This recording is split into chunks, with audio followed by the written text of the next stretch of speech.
I think at some point I kind of had to wave the white flag. This was in 2016 because I had gone through this dance more times than I cared to count. And as you can imagine, I was not a lot of fun to be around. I was a very different person back then, very irritable, very unpredictable.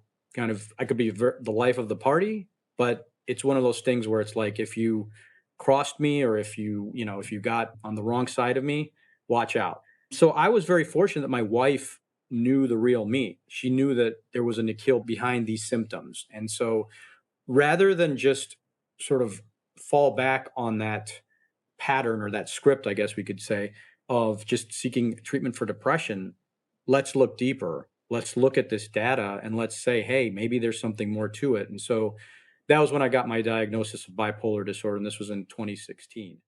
Today's guest is Nikhil Torsekar. He is a friend of mine in the podcasting space. He's a father. He's the host of Untether Your Life podcast, and he is part of a stem cell therapy company's digital marketing team. In today's episode, we're going to look at Nikhil's personal journey and his experience with bipolar disorder. His story really highlights the necessity of finding a correct diagnosis. I've heard this from other guests, but this conversation was really pivotal in how it changed Nikhil's life. And once he came to accept that, the things that came after. In 2016, he was diagnosed with bipolar disorder, and it led him to a kind of a greater understanding of himself. His story emphasizes the importance of mental health awareness and the need for the correct diagnosis and appropriate treatment. Like I said, this diagnosis changed his life and it really paved the way for his current work. The Untether Your Life podcast is really about freeing oneself from societal expectations, mental health struggles, and traditional healthcare models. It reflects his belief in the power of conversation as a tool for change. We'll also talk about his interest in holistic health, which is demonstrated by his work for this stem cell therapy company and the conversations that he has on his podcast. And as we talk today, remember, while our journeys are unique, they're all linked by this shared human experience. His story is a reminder of the strength that comes from accepting our own realities. As we navigate our own life shifts, let's find some inspiration in Nikhil's story, and we should aim for some self awareness, acceptance, and the courage to untether our lives. Before we jump into today's episode, I wanted to thank Brian and Dream Vacations for sponsoring one episode a month on Patreon. Brian has been my realtor for many different house sales and purchases, and I really appreciate him. If you are in the Orlando area, please reach out to me and I will connect you with Brian. And then Dream Vacations is run by my friends Trapper and Shane, and they specialize in cruises, but they will help with any kind of vacation. So if you need anything from them, reach out to me and I will give you that information as well. If you're interested in directly supporting the show, like Brian and Dream Vacations, please head to patreon.com/the Life Shift podcast, and you can see information about all the different tiers, and you can get your name in the t-shirt giveaway. So without further ado, I'd like to introduce you to my friend Nikhil. I'm Matt Gilhooly, and this is The Life Shift, candid conversations about the pivotal moments that have changed lives forever.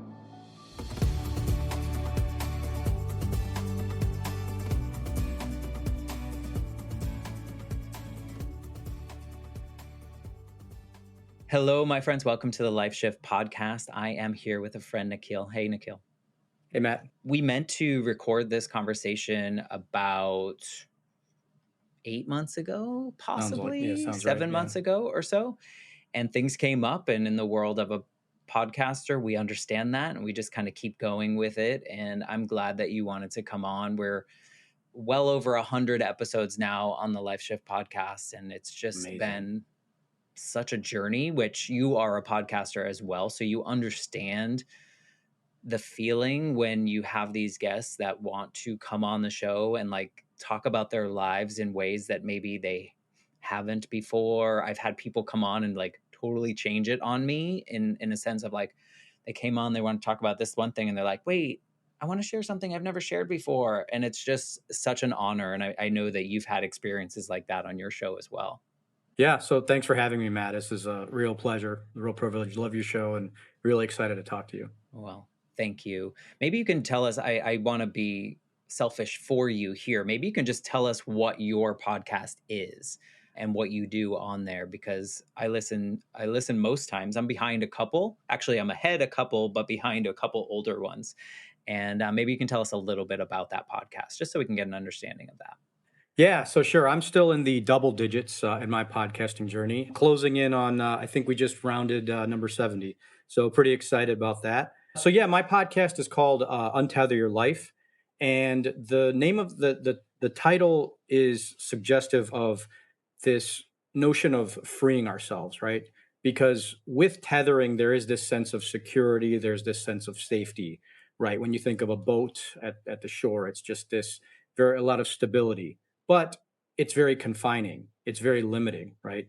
And so that was a journey that I went through myself and my wife in terms of untethering our lives from a couple of different facets. Number one is the cultural aspect, because my story is one from the South Asian diaspora. You know, my folks were born in India, they came here in search of a better life. And for the most part, we've had a very good story, a very good journey. But being part of the South Asian diaspora, along with that comes a host of complications, such as the model minority myth. And we can get into all that stuff in a little bit. But in a large sense, Matt, it was about freeing ourselves from the shackles of a lot of those, what I would call templates, right? The other thing is just in terms of managing your health, physical and mental, because I think a lot of times, especially in America, we kind of get caught in this transactional approach to managing our health. People want the next, fix me, the next just add water model for getting better, right? Whether that's a pill they take, whether that's some diet, right? And we're here to say, hey, you got to just free yourselves of that kind of thinking, right? And take a more holistic approach.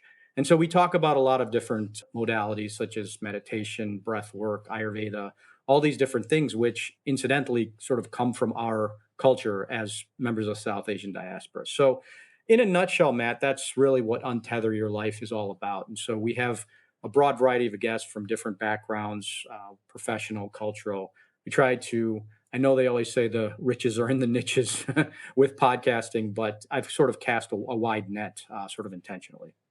Yeah, well, what's nice, and knowing a little bit about you and listening to some of your episodes is like all of that passion and the reason Untether Your Life kind of exists really stems from your own personal experiences and trying to navigate one kind of the idea of, did I do it that way? And how can I unravel that so that other people don't do that? Or also, you went through this path and then probably people around you also went through that path, and you're like, it's okay, we both were in the same place and there's nothing wrong with it, but here's how we move forward.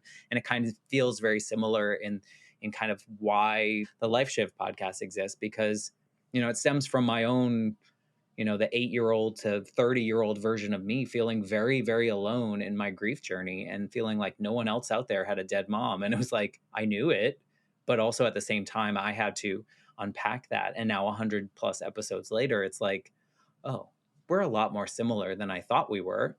And I really wasn't alone in that process. And so I love that it stems from your own personal experience, and that untether feeling feels a lot like, I talk to a lot of people about like the checklist life of like so many of us kind of just like subscribe to this model of which you like do this, then you do this, then you do this, then you do Right. this. Although no one told us essentially like this was the checklist we should follow, but somehow we all kind of assimilated into this this path, or at least the people around me. And I just like, it's nice to see people that are finally like kind of waking up to that, like checking all those boxes didn't bring us quote unquote happiness. They didn't bring us success. They didn't bring us the things that I guess we thought they would. And so I love that your show does that as well. So I'm happy that we've connected through this podcasting space and I get to hear you have these conversations with people. And now I'm happy that you're going to share part of that story and probably fill in some of the blanks as to why that even exists in the first place. So maybe you can just tell us a little bit about, or just like who you are and what you do, like on a 9 to 5 kind of thing. And then I'll have you kind of paint the picture of your life leading up to this pivotal moment. Yeah, happy to do that, Matt. So in a nutshell, Matt, I think, there's a couple different, I hate this term, but there's a couple of different hats I wear, right? And so the one that I think I really identify with that's in my DNA is the host of the Untether Your Life podcast. So we'll get into the show in a little bit, but I launched the podcast. It'll be 2 years, actually. Not sure when this is going to be published, but it'll be 2 years in December. And it's been an incredible journey just because of the connections that I've formed, present company included. Just in terms of, I always think of it like a university on steroids, just in terms of all the information that I've absorbed, not just from reading a book, but also there's content and then there's context, right? And so I think that when you have those discussions with people who are leaders in the field of breath work or Ayurveda, there's so much more information that comes across when you have these people on your podcast. So it's been an immense privilege and pleasure just to be hold space for these people to talk about their craft and to talk about. And one of the other taglines, I guess, I'm not as fancy. I don't have a T-shirt like you with a "It's just okay" yet. Maybe I'll get on sticker meal after. But one of the taglines is, I'm passionate about the power of conversation to catalyze change, and that there's so many layers to that because it's about the audience listening to this information and maybe awakening an interest in something that they hadn't explored before. But then it's also myself. I feel that because I'm going so deep into these topics, I feel that my perspectives are evolving. The lens that I'm looking at the world is evolving, right? And so it's just such an amazing thing. And you can attest to this as well. It's something that I feel like everyone should try it out, just hosting a podcast or being on a podcast, just being part of this journey. It's just so valuable and rewarding. The other thing is, I guess my quote unquote day job would be my wife has launched a stem cell therapy company, and that is Geostar Chicago. And so I am involved with that in term from a marketing standpoint. So my background is in pretty multifaceted. Again, so many parallels with your background. Also have I think I'm a 3-degree MBA, master's, and bachelor's. That's the same as you, right? Yeah. So yeah. Yeah. So, um, And here but I we are guess podcasting. yeah, there you go. And then sort of I picked out of a hat the one skill that really resonated with me, and that would be marketing. So I head up our marketing initiatives, whether it's, search engine optimization, paid search, some of the things that dovetail with the podcasting journey in terms of content creation, video production, et cetera. But that really fits in, Matt, into the overall what I would call the portfolio of what I think of as whole health, because stem cell therapy is really about harnessing our own healing potential, not just looking to medication or surgery, just what I would call cookie cutter approaches. Now, granted, there are benefits to traditional therapy, but really, I think it's about harnessing and unlocking the body's own healing capabilities that can really reap some powerful rewards. And I can attest to this myself, having had stem cells for things like my gums. I mean, doctors had said, this was an autoimmune condition. There's no hope. I got stem cells, and I'm not kidding. And again, I'm not trying to, be infomercial guy here, but really, stem cells are an incredible technology, and I think people should at least, again, look into it a little bit more. And then finally, like on the personal level, I'm a father. I have three beautiful children, age 20, 16, and 9. So in the summer, this is partly related to why we rescheduled, but we moved from Chicago to San Diego, and just loving it out here right now. I think the weather's like in the mid 70s. I think I might have to stop posting on Instagram because I'm going to lose a lot of friends who are shivering back in Chicago. So love you all. Don't. Yeah, I mean, I think all of the pieces that you mentioned kind of make sense in what I've heard and what you bring to your podcast. So I'm wondering if you can kind of give us a lead up to or kind of paint the picture of what this older version, not older, but former version of you kind of was doing and what you were like moving into this pivotal moment. Yeah, thank you for that question. Yeah. So again, going back to what I had said earlier, Matt, I don't want to say the word victim, but I definitely fell prey to a lot of programming.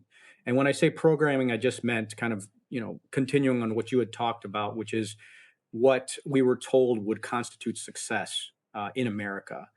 So my parents were both doctors. It stood to reason, right, that I would go in that path. So I was pre med and undergrad at university. I went to Washington University, and medicine never really resonated with me. I mean, it's ironic that I am in healthcare now, but just the approach to healthcare and the approach to just learning. I mean, it was just so just this rote process, and it just kind of like force feeding yourself information. So I was pre-med undergrad, but then I realized that wasn't really my cup of tea. So I shifted into the to liberal arts. But the nice thing was, with the timing, I was able to find my way, and I really gravitated towards technology. So this was in the early 2000s. Was able to find expression, was able to find stimulation with technology in terms of I don't know if it was called digital marketing back then, but just building websites, internet marketing, and so I had applied it to financial services, and it was a little bit of a different variation from the script in terms of the doctor engineer failure menu of options. I think I don't. That's not mine. That's Jay Shetty. I think he said doctor lawyer failure. But I bring that up, Matt, because I had gotten to a point where I thought I had quote unquote made it, because I had an MBA from the University of Chicago, very good school, worked at top consulting firms like PwC, had a house in the suburbs. At the time it was two beautiful children, but I was miserable, because I was always chasing it. I was always That's that looking, checklist. yeah, I was always looking to my right, to my left, just, okay, this person is their managing director. I'm just a director. Or, this person went to a better school. And yeah, at some point, and then, mental health kind of played into this, was I was struggling with undiagnosed bipolar disorder at the time, you know. Were you aware of like the how you were feeling? Yeah, Because you say undiagnosed, so I'm wondering. right. Well, what's interesting, Matt, is with bipolar disorder, it is something that the challenge is just that a lot of times when people go to seek treatment.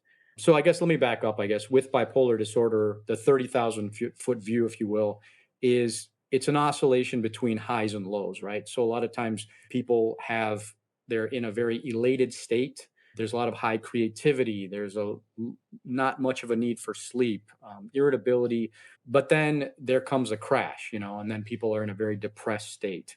And so that's what I kind of cycled through for a lot of my career. The problem was I always identified with the elevated Nikhil, Superman Nikhil, so to speak. I don't know if you've seen the movie Limitless. That was kind of, I was like Bradley Cooper. That's the analogy I always use. And then when I would fall into a depressed state, that's when I would go seek treatment. And so the problem is the treatment that I was being administered was for depression as opposed to bipolar disorder, which is very destructive because that's the analogy I use is sort of taking a pile of logs dunked in gasoline and throwing a match on it. Because literally, what it does is it exacerbates the mania. Oh, okay. That makes sense. So I bring that all up, Matt, because I think at some point I kind of had to wave the white flag. This was in 2016 because I had gone through this dance more times than I cared to count. And, you know, as you can imagine, I was not a lot of fun to be around. I was a very different person back then, very irritable, very unpredictable. Kind of, I could be the life of the party, but it's one of those things where it's like if you crossed me or if you got on the wrong side of me, watch out. So I was very fortunate that my wife knew the real me. She knew that there was a Nikhil behind behind these symptoms, and so rather than just sort of fall back on that pattern or that script, I guess we could say, of just seeking treatment for depression, let's look deeper. Let's look at this data and let's say, hey, maybe there's something more to it. And so that was when I got my diagnosis of bipolar disorder, and this was in 2016. Now it's something that I've evolved beyond. I don't want to say I mean, it's definitely a part of me, but I would say I've evolved in terms of where bipolar disorder is sort of it's there, but it's kind of in the background, if that makes sense. Because with my platform, with my content, what I try to do is focus on creating space for solutions. And it doesn't just have to be for bipolar disorder. It can be, anxiety, depression, whatever the case is, but just helping people to feel better about themselves. So But I'm wondering if you had never gotten control of that or gotten the right diagnosis or the right help in whatever way that was, would you be in the space that you're in? Because you were like, I was a totally different person. Was that sustainable forever? That version of you? no, that you're absolutely right, Matt. I mean, that's the thing is it's just And this is the problem, right? I think with our culture, I'm not just talking about American culture, but I'm just talking about the world we live in, where it's just everything is so surface level, where you have these influencers, you have these people. And I'm finding this, what's really interesting, Matt, is that I'm finding this in all communities. It's not just the, Kendall Jenners or the Kim Kardashians of the world. It's also in the community that I'm in with health and wellness. I mean, there are a lot of people who do project this, they've got everything figured out, but then it turns out that they're really, their life is in shambles. But to your point, yeah, I definitely think that I had to hit rock bottom. I had to get that right diagnosis. What it comes down to is awareness. It comes down to humility, and it comes down to really the saying is know thyself, right? And that's what I needed to do in order to create this platform and to create this space for people who want to untether their lives, for sure. Well, to me, it feels very much like, and not just in bipolar disorder, it's like anything that people are facing, it's whether it's mental illness, whether it's a physical ailment, whatever it might be, there's a big piece of acceptance there that I think that, like you point out, like on the surface, we feel like if we have something, well, we all have something, right? If we have something of some sort, there's like this automatic shame that we feel that we must assume for some reason, like at the onset of whatever. But once we have that acceptance, like it is what it is. Like this is just me, and I'm going to get help, and therefore I can have a baseline that is quote unquote normal for me that I can operate from and do cool things moving forward.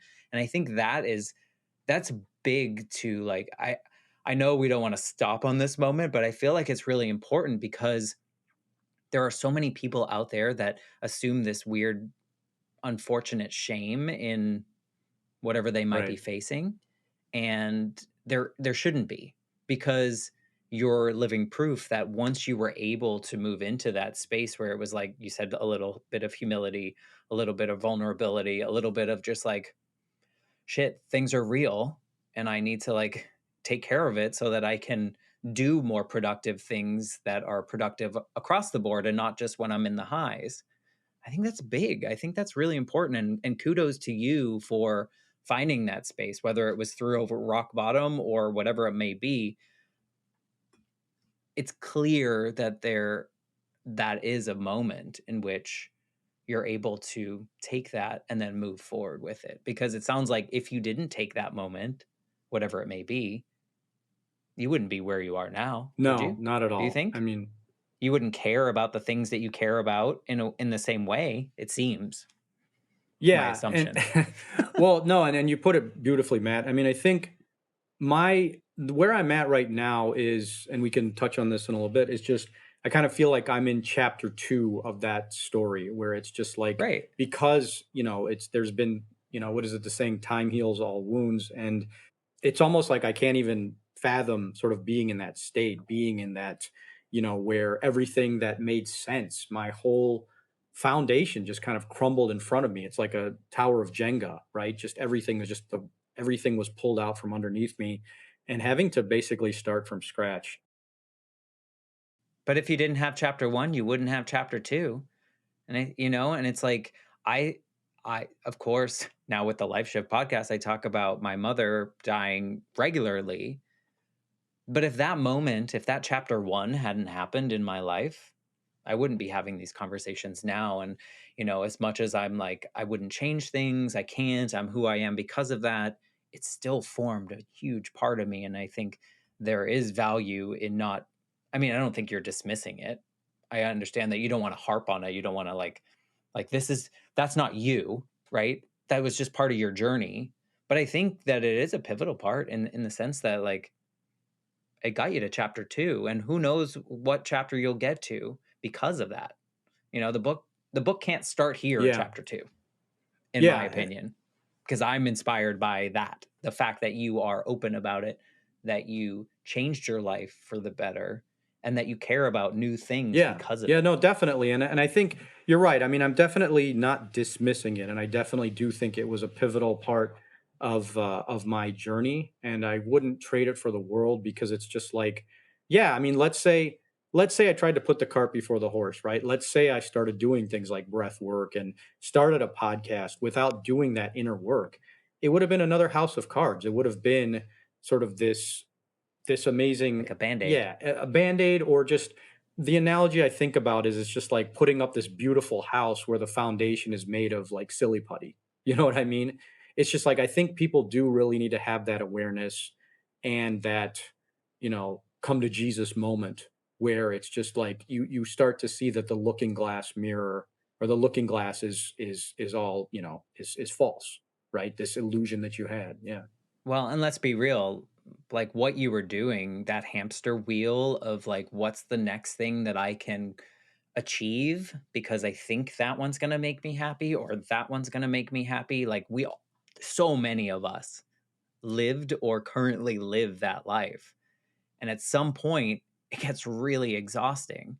And you have to find a way to like stop running on that hamster wheel and like, just like, okay, what really matters to me?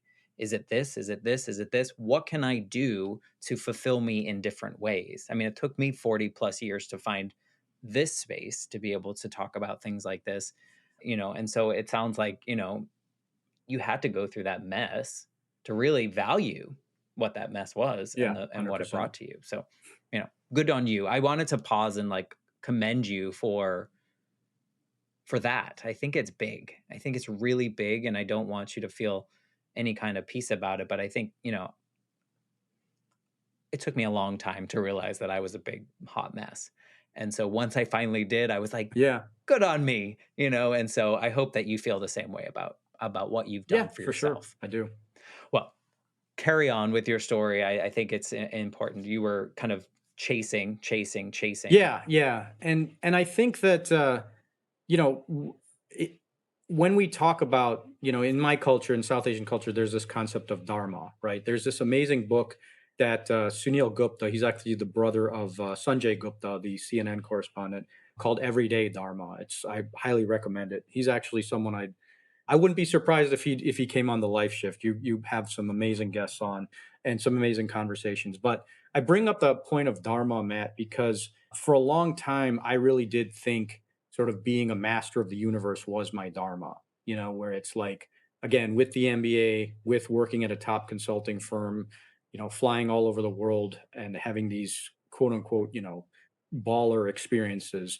I thought that was my dharma because a lot of it was in reaction to a lot of what sort of the programming I got from my parents.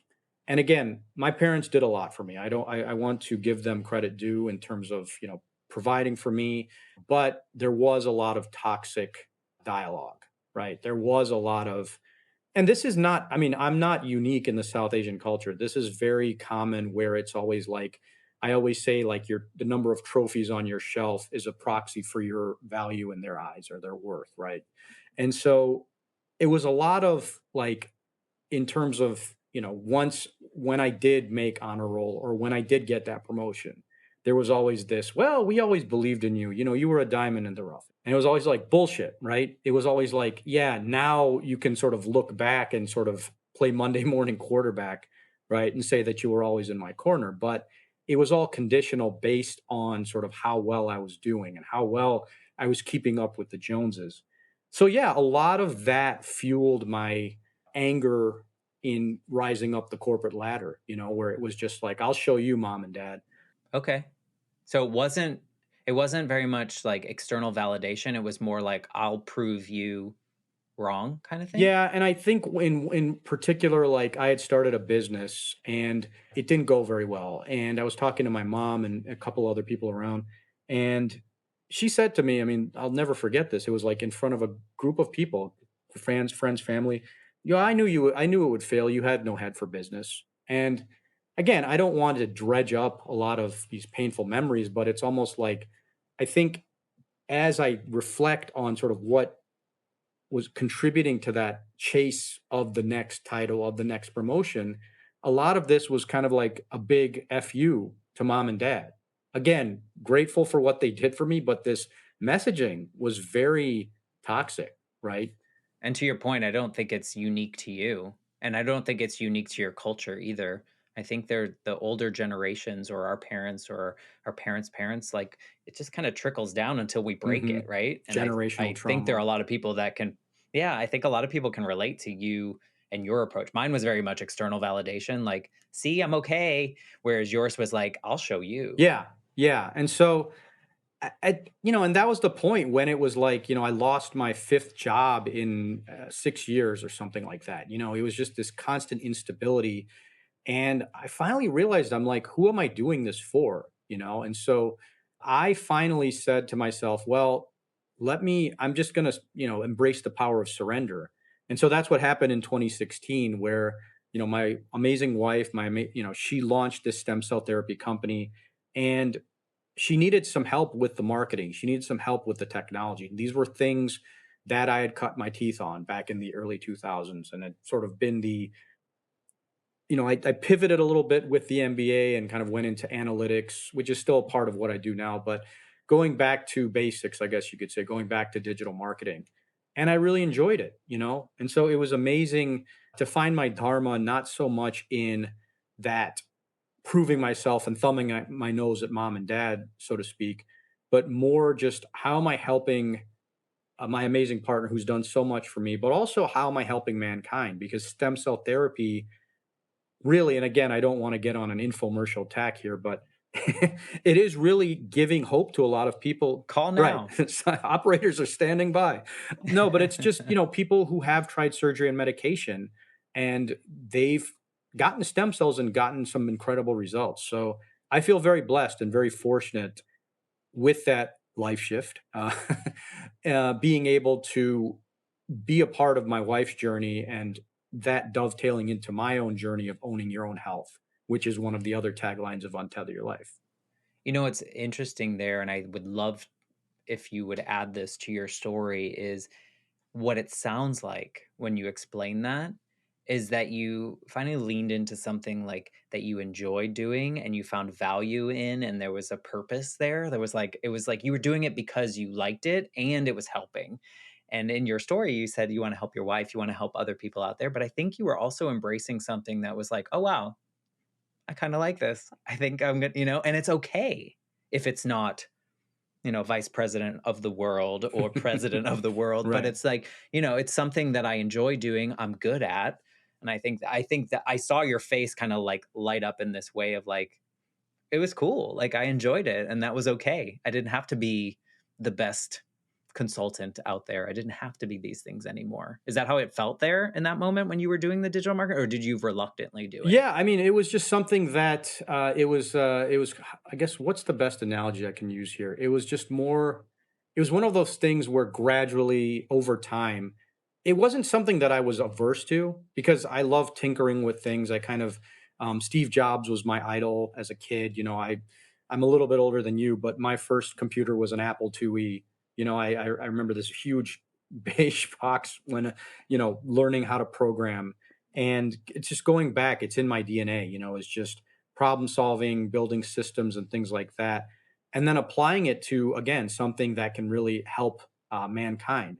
So in terms of titles, obviously, I mean, it's a small company, and everyone's a VP. You can sort of make your own, but the point But did is that that, matter? well, that's what I was getting to, is just that I do have friends who are partners. They made it up to partner at these big consulting firms, or senior vice president. They're miserable. And again, this is not like an exact determination. I mean, there are other people who have gotten those titles through doing well. But my point is, there. I mean, I just stopped looking for that validation in terms of those Fortune 500 Master of the Universe business cards, because that's, at the end of the day, I mean, that's a fool's errand, as they say, right? I mean, I don't think you're going to get that validation that way.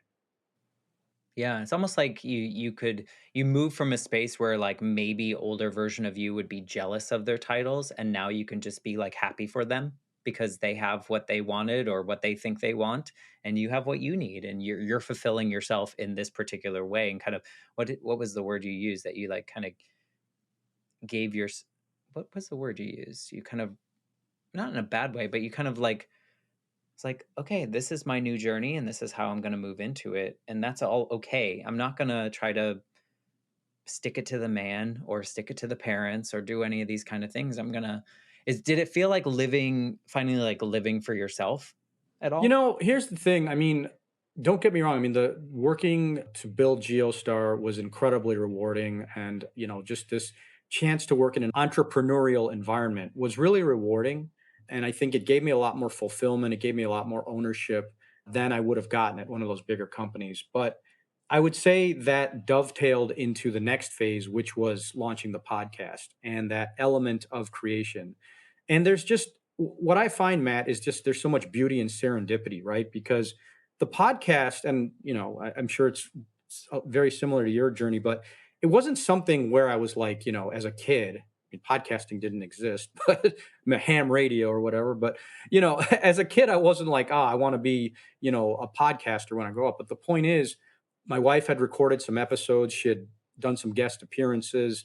She's like, I need to put these up somewhere. And so over a weekend, I got an Anchor, now Spotify account, threw some episodes up. And I was talking about this before the show, but a friend of mine from college who I hadn't talked to in a while had started writing a column in Psychology Today about mental health in the South Asian diaspora, right? And this was something she was just getting off the ground. And I was like, holy shit, why are we just having this as a repository for some episodes? Why don't we make this a platform and a space to have these types of conversations? So I reached out to her. She was one of my first guests on the show. Her name is Josna Bhatt. I actually did an IG live with her last week. And it was just amazing how that evolved, how that snowballed. And now we've got 70 episodes. And I just look back on that library, and it makes me smile. It gives me this sense of fulfillment because it's not about numbers, it's not about downloads, but it's about these amazing takeaways that the listeners had, but also, like I said, that I've had Yeah, looking it's in changing terms you. of looking at things differently, right? I can feel the seismic shift that's happening internally. Was before you started that podcast, were you vocal or did you engage in these kind of conversations that weren't like recorded? Would you talk to people about these certain not what you're talking about nowadays, but maybe like early on conversations, like reading your friend's paper and those kind of things?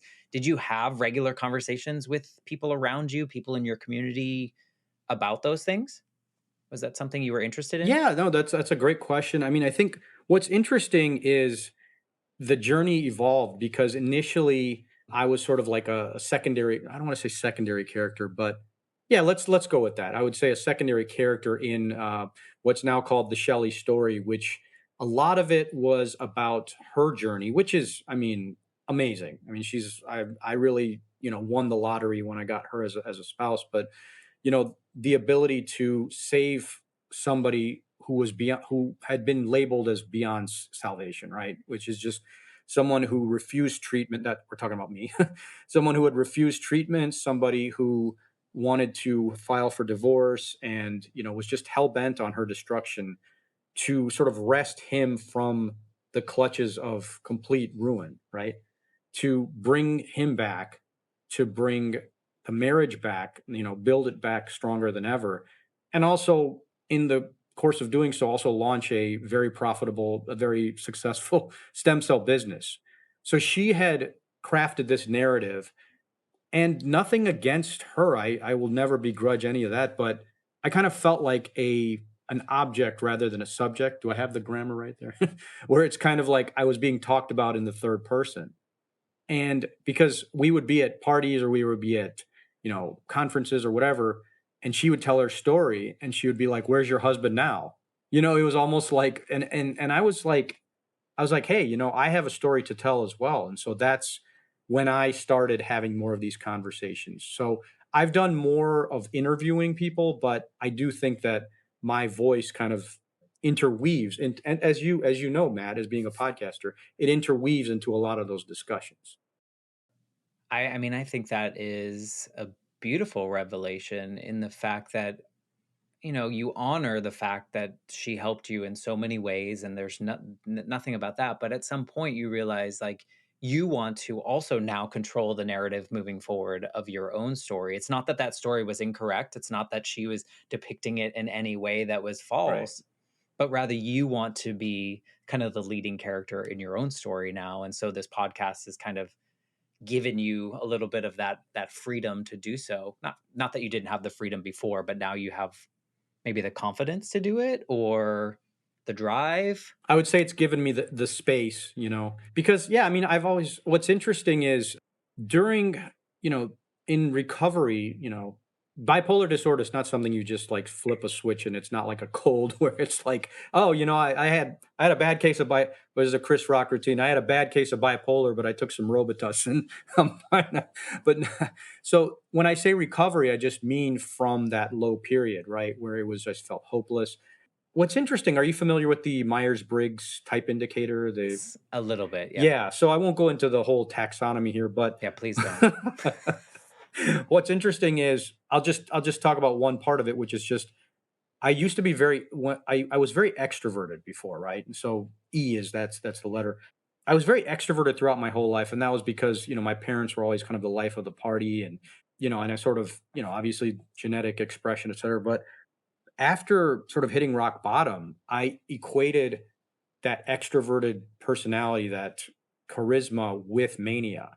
And so I really sort of suppressed it a lot. And I was always like, I think of it almost like a speedometer, right? Where my personality was really gravitating towards the I speedometer, the introvert, right? I wanted to just keep everything bottled up. I didn't want to be too over the top, too expressive because I didn't want people to think, oh, is Nikhil off his meds or, is I didn't want to invite that scrutiny, right? But I do feel that the podcast has given me that channel and it's almost been like a catalyst for bringing that extroverted dynamic back to the forefront, having these conversations, whether it's on the show or just, conversations on social media, it's just given me the permission in that space to re-engage with that extroverted avatar, if you will.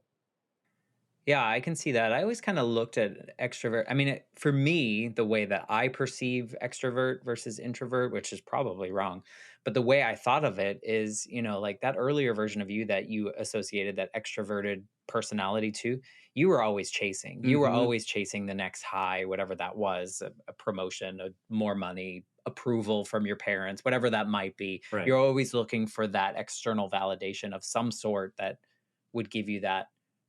I'm generalizing here. And then as an introvert, when you kind of like realized who you were and what you were doing and the way that you wanted to exist in the space, Hmm. it almost sounds like you got your power from inside versus like you didn't need to prove that anymore to other Right. people. Like I would think of an introvert, like I'm not really super extroverted, but I get most of my power from being alone and Mm. getting like thinking and feeling and writing and those kind of things is what energizes me. Like I'll have these conversations and then I'll have to go take a nap after because sometimes they get really, like Sure. they go into places that you don't expect. And so I kind of see that in a little bit of a different way in a sense that like you were able to give a little bit of calm to yourself and find power within versus trying to grab the power from around you. Is that like way off base of the old version of you to like kind of when you became a little less extroverted in that way? I mean, my mind's blown because I think you really have nailed it. That's exactly. I never thought about it that way, but that's exactly what happened. Where it was just like, yeah, I think it's almost like, how would I say this? Maybe like a personality sabbatical, if that makes sense, Mhm. right? Because you're engaged in this chase, and it's exhausting. Because no matter how many likes you got on that latest social media post, there's always somebody who got more, or maybe it didn't land the way you wanted it to, or your dance card isn't as full as your friends or whoever. So yeah, when you're chasing that external validation, it can be exhausting. So you need to get off that, as you said, you need to get off that hamster wheel and go inside and explore a little bit more. So yeah. Do you find that you're more in touch with yourself nowadays? 100%. Yeah. And I think this could be a whole other episode in and of itself, but a lot of that has come from doing a lot of the traditions that I had alluded to and I've talked to about on the podcast, and specifically breath work, just, You love that breath work. oh, I'm all about the breath, man. Yeah. It is so incredible that when we just spend 20 minutes in the morning, just getting in touch with our, parasympathetic nervous system.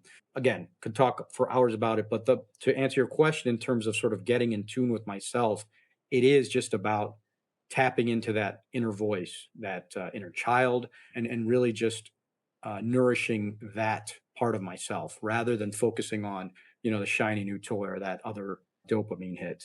I think it's super common. I mean, I don't know if a lot of people are trying different modalities in the way that you have. Were these modalities introduced to you through your podcast, or were they things that you were finding on your own and then happened to kind of like talk to people about? Or were you like very receptive to like anyone that you were talking to, like, oh, maybe I should try that? Yeah, I Like mean, subtle, I heard subtle yoga the other day and I was like, I don't know oh yeah, know what Chris that is McDonald. Yeah, yeah, either. yeah.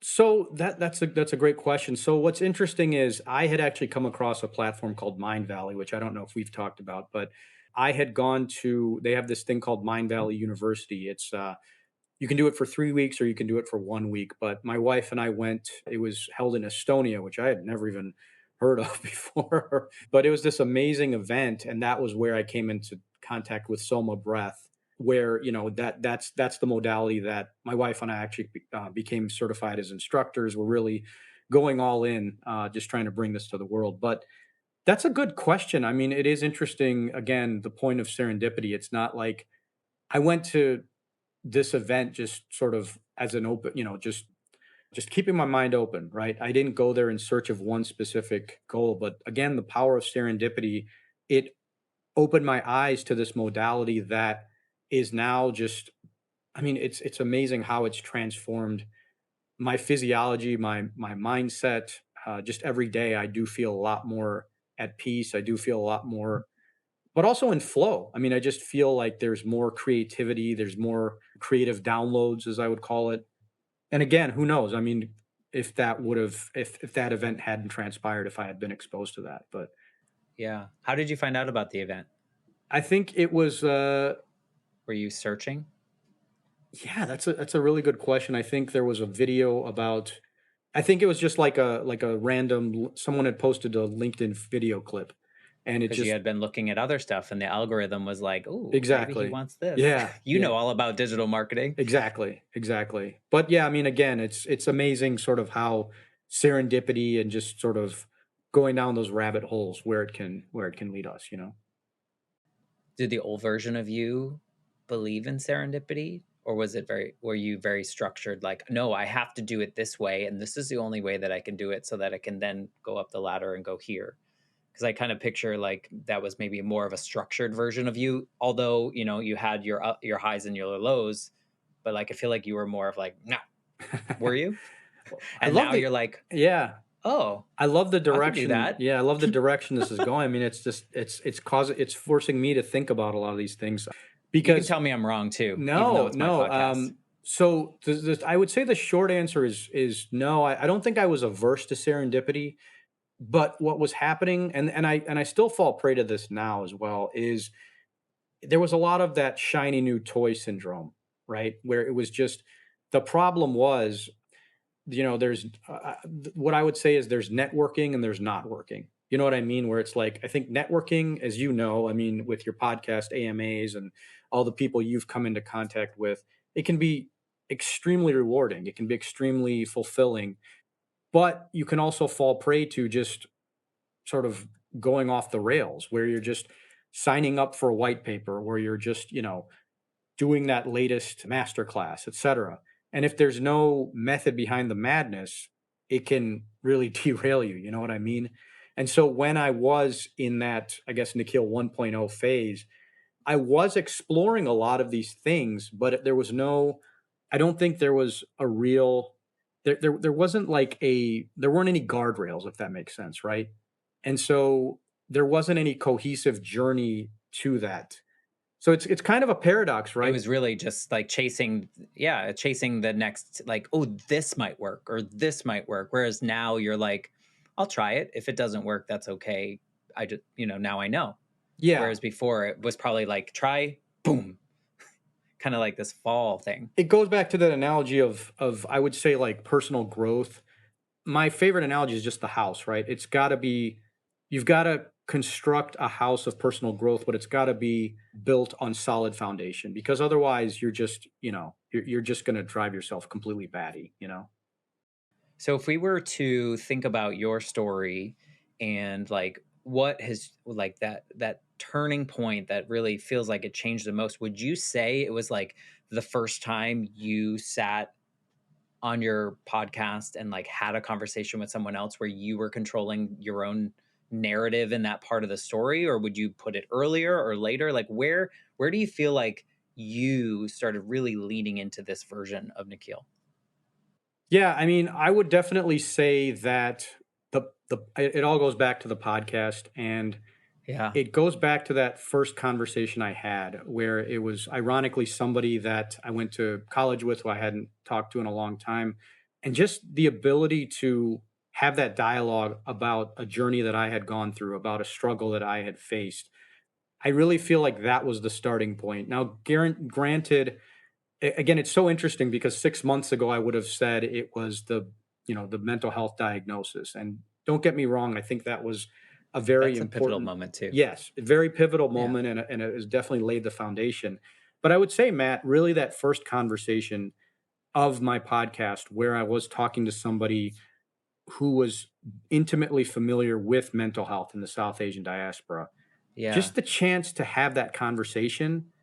And I bring this up also because what is amazing when I go back to when I say the power of conversation to catalyze change, I hadn't talked to my brother in I think 7 years this last February, but he reached out to me and he said, "I've been listening to your podcast and I'm so proud of you. The journey, the progress that you've made is just so incredible to see, and I'm really proud of you."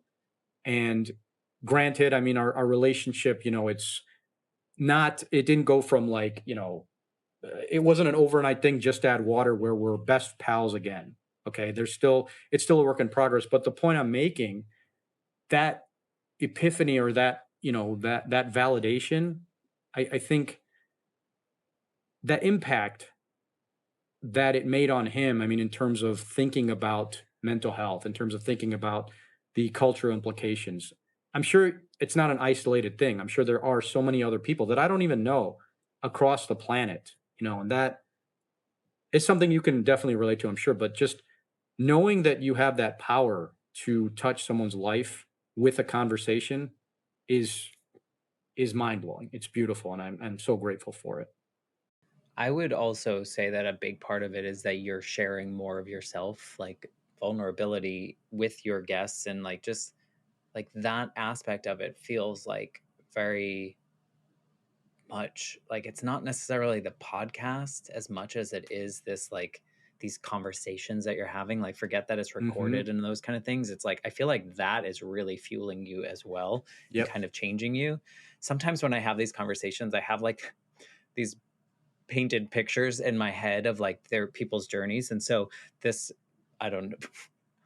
I'm just going to tell you what I was picturing when you were kind of telling your story of this like chapters 1 and 2 Hmm. kind of feeling of your life is I was kind of picturing this old version of Nikhil before diagnosis, before you were just kind of, spinning wheels, but you were kind of like stuck in mud. Yep. And then once you got kind of some answers and kind of figured out, okay, like this is the direction, you're kind of like trudging through the mud. And then once you started owning those conversations on your own, I kind of see you walking out of that mud pit and kind of just like walking on normal earth now, where you can do what you need to do and control the direction that you want to go. If you want to go right, you can go right. If you want to go left, you can go left.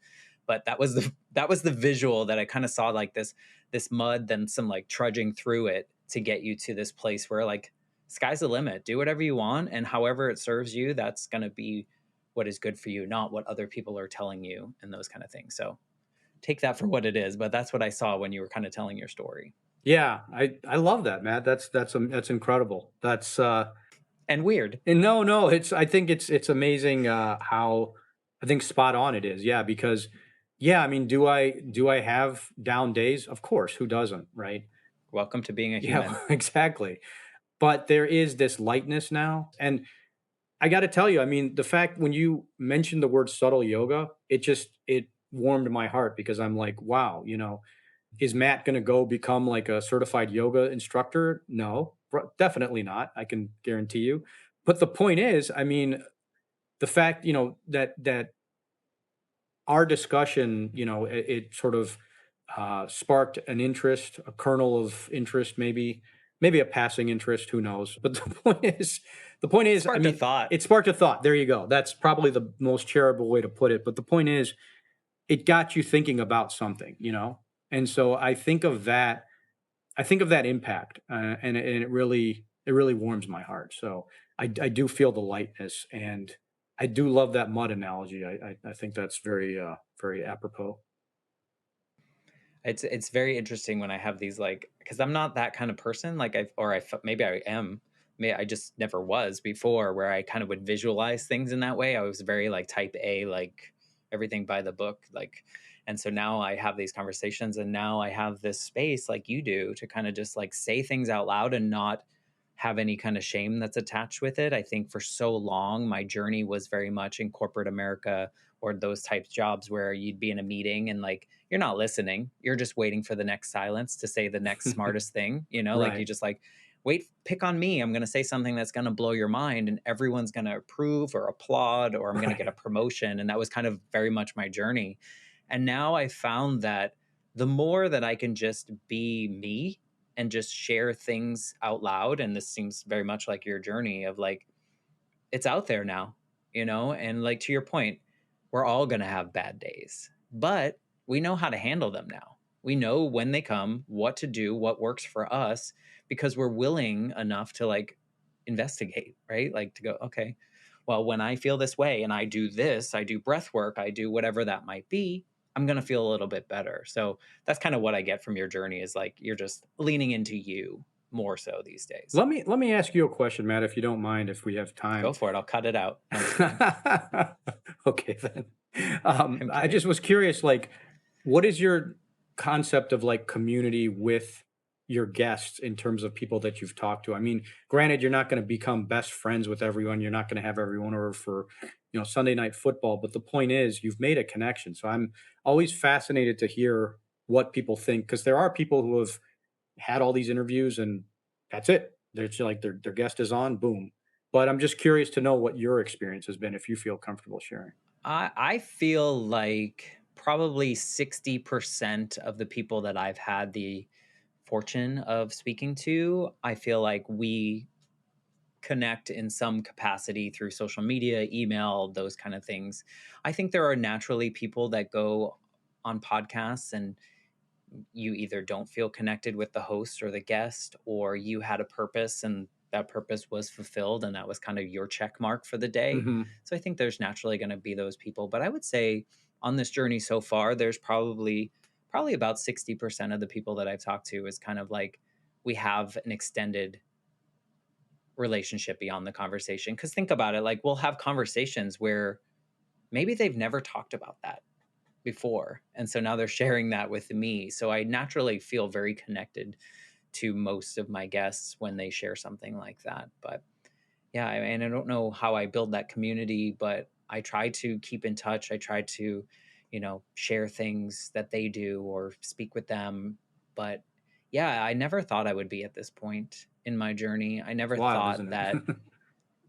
I never thought that, like, if I think back to the 8-year-old version of me, like I not even there's not even any kind of, that version of me was not allowed to feel certain ways because I don't know, because I assumed that I wasn't allowed because I was a boy, so I wasn't allowed to cry, I wasn't Right. allowed to be sad, I wasn't, like all those things that we assumed in the 80s and the 90s, Hmm. maybe even earlier, but I only know the 80s and the 90s. But now I get to do this and get to have this community and get to talk to people like you and ask questions that may or may not resonate with people, but not feel bad about them, because I think more people should have conversations in which we ask questions that could be wrong, that Hmm. could not work, that could not come across. And I think that's important. We were so conditioned to like, just like the thing I talk to a lot of people about is like that whole "how are you" question, and everyone's like, "Good, how are Yeah. you?"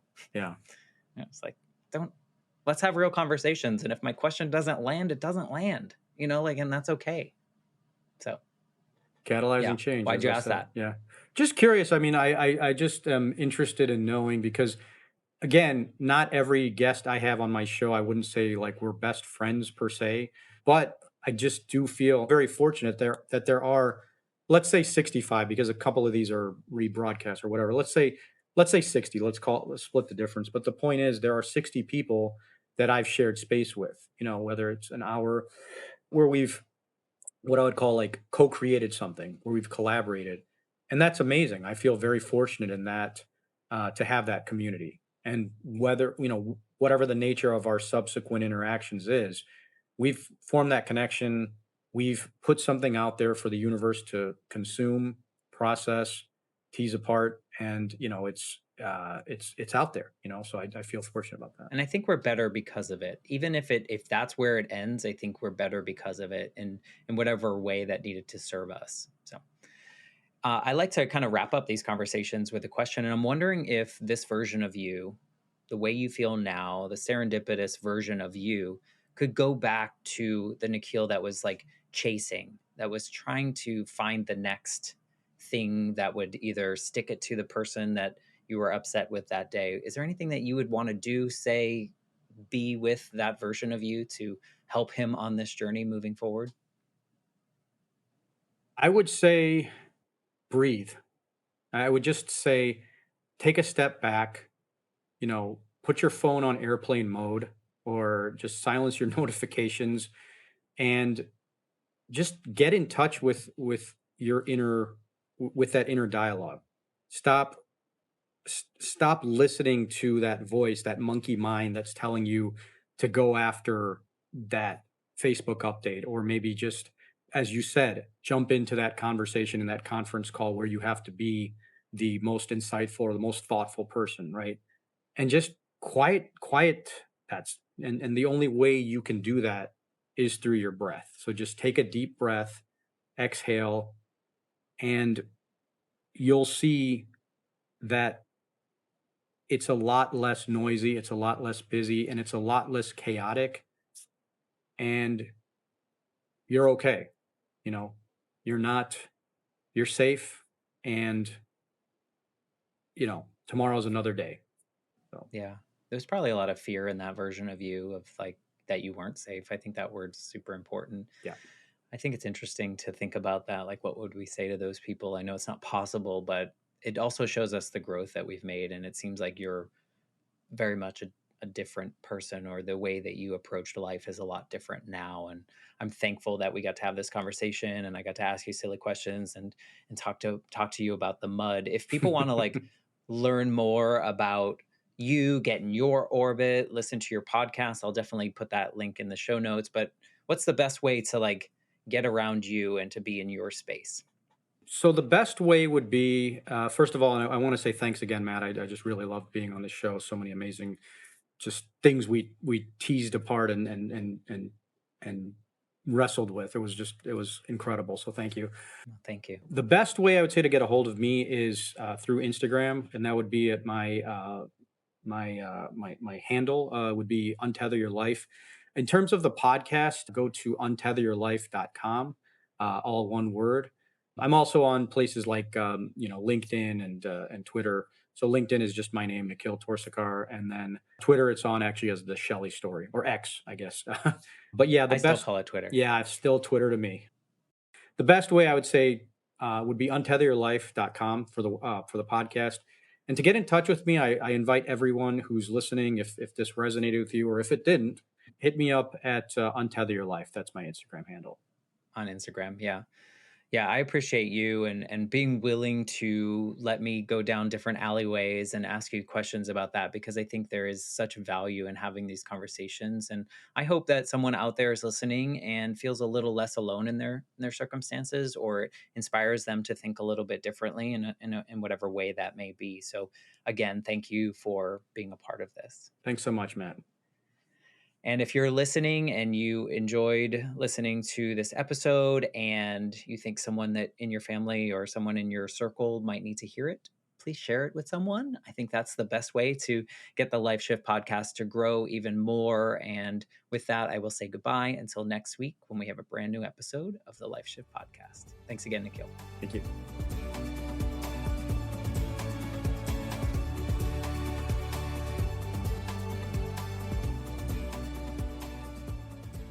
For more information, please visit www.thelifeshiftpodcast.com.